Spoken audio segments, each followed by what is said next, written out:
so let's get to the Lakers, because it is fascinating on how we've kind of glossed over that.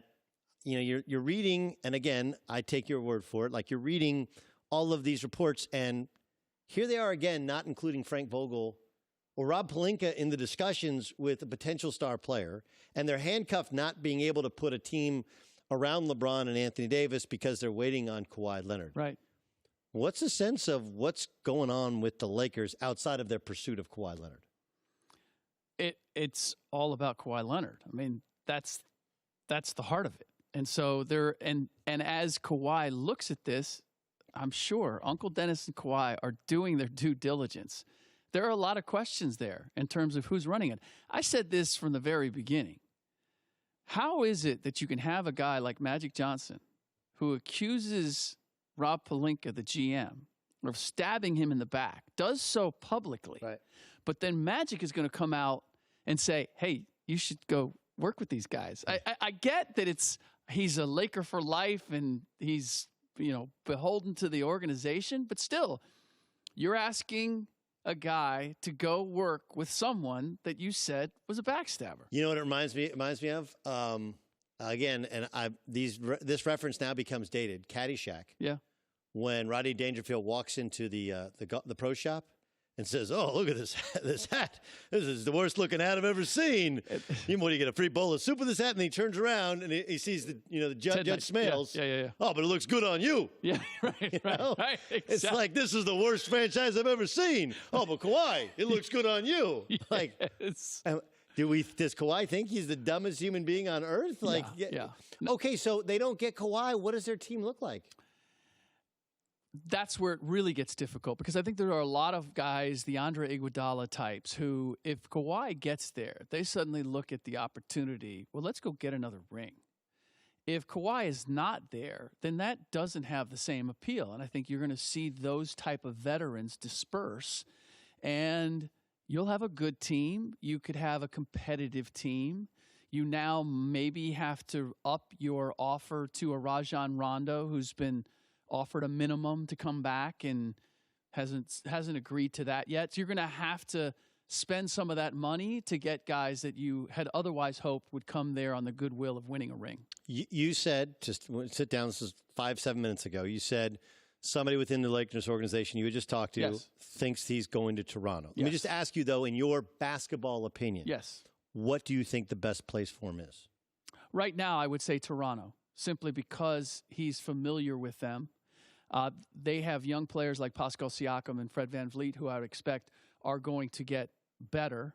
He has a familiarity with Nick Nurse and vice versa. He's worked things out with Kyle Lowry. And just in terms of what he's allowed to do, I mean, San Antonio, he had to do what we would expect he'd have to do if he goes to the Lakers, which is not everything's run for you. Sometimes you're going to have to play off the ball. And are you really comfortable with that at this point? You know this, Doug. Once you get a taste of, you get to personal make freedom, all the decisions. Once you get a taste of personal freedom, you get to play. And I get where LeBron has said that he will defer, but the reality is you have Frank Vogel, and I keep mentioning his name. No offense to Frank, but I don't see Frank being able to ride herd on LeBron and AD and Kawhi. It's going to end up being the LeBron show, as it always is. What do you think of the decision the Knicks made? And look, some of this is trying to craft a way in which they're like, well, we didn't know about his Achilles tendon, but I personally kind of buy it. Like they've bought in a bad bale of goods, for lack of a better term. They bought the Brooklyn Bridge before, right? Sure. Amari Stoudemire, no, don't worry, his knee's fine. No, it's not fine. Eddie Curry, don't worry about his heart, not a problem. It is a problem. Yeah. Did the Knicks actually make the right decision? Potentially. I mean, there's still a team to be built. There's still the next step to be taken.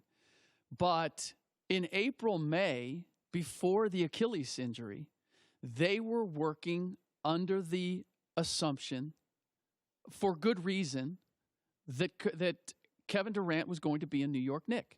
And they were comfortable with the idea of Kevin Durant and Kyrie Irving coming as a package, because Kyrie Irving wouldn't be the leader of the team. He wouldn't be the lone star on the team. The Achilles changed everything. And it changed everything in the last week or two prior to free agency. Think about this. The Achilles injury changed who the champion was. Yep. And because of who the champion was, it might have changed where Kawhi Leonard plays next year. Right. And it changes where Kevin Durant likely plays. And it might have changed where either Kemba Walker or Kyrie Irving play. Like, that's how big that injury actually was. All right, last thing. Tonight we're going to see R.J. Barrett, Zion Williamson. The Knicks have an NBA roster. The Pelicans don't. This is the thing that gets me, is that it's being presented as RJ versus Zion. Right. It's really going to be Mitchell Robinson versus Zion potentially. And this is it's always amazing to me to watch guys who have played in the NBA, even if they haven't played, even if they just spent a year in the NBA. Completely different dudes. And they come back to Summer League and they dominate. Right. It's like when you played at college, you go back to high school. Yeah. Or you go to a high school party and you're like, man, this is a little bit too easy. Rick Bucher from Fox Sports 1, all of our shows, and Fox Sports Radio and Bleach Report. Thanks so much, Buke. Hi, everybody. Thanks for watching. Subscribe here to get the latest from the show. Also, be sure to check out more of the best clips from The Herd or go watch a few segments from other shows on FS1.